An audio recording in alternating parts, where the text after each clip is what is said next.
hopefully we can see this video later on. I've never recorded this, so. Okay, I think we're recording, so I guess I'll start. So for your study, there are two treatment conditions. The first one is the natural play condition. So basically, I would go into the place that we're doing the session, and I would have my materials, my clipboard, and my data sheet. And basically, there would be no prompting or no intervention of my part. I would set the timer for 10-minute interval and observe if there is a direct positive affect, attention, or verbal within the play of the kiddos. Um, and so I would tally the frequency that each of these specific behaviors are done, right? That they occurred.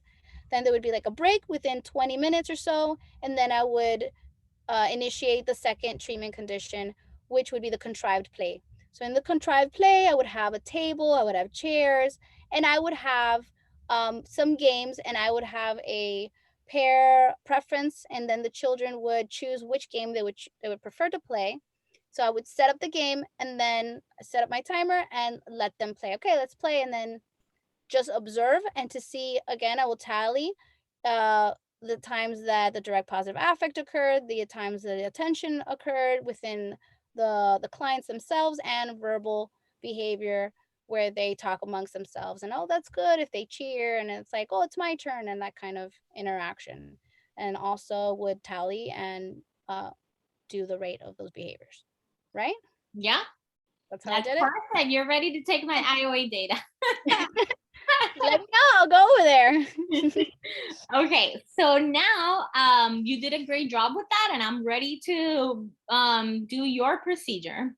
Okay. So for your procedure, it depends a lot on the client. So I would for sure, before I begin my research, I would get to know the client, get to know which demands are which demands are struggling with. In this case, it is tacting. So I will be asking for the client to tact, because I know that they are having some task refusal with tacting. So that would be the demand I would place. And something I also want to know about the client is what are their abilities? Can they do certain stuff? So I don't want to ask touch ears to a client that doesn't know what their ears are, and can't do that. So I would learn those high probability tasks that they can engage in, so that I can deliver a correct instruction. So after I have known my client, which is my prep, I am then ready for session.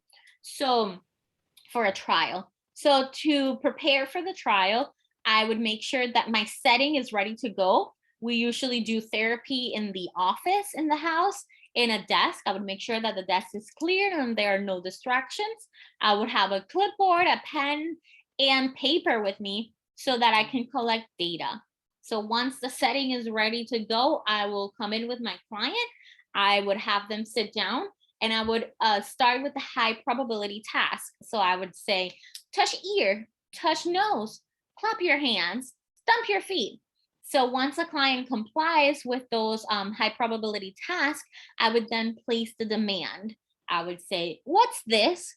And present an item, and wait for the client to reply, pen. If the client replies pen, which is the correct response for this one, I would provide praise.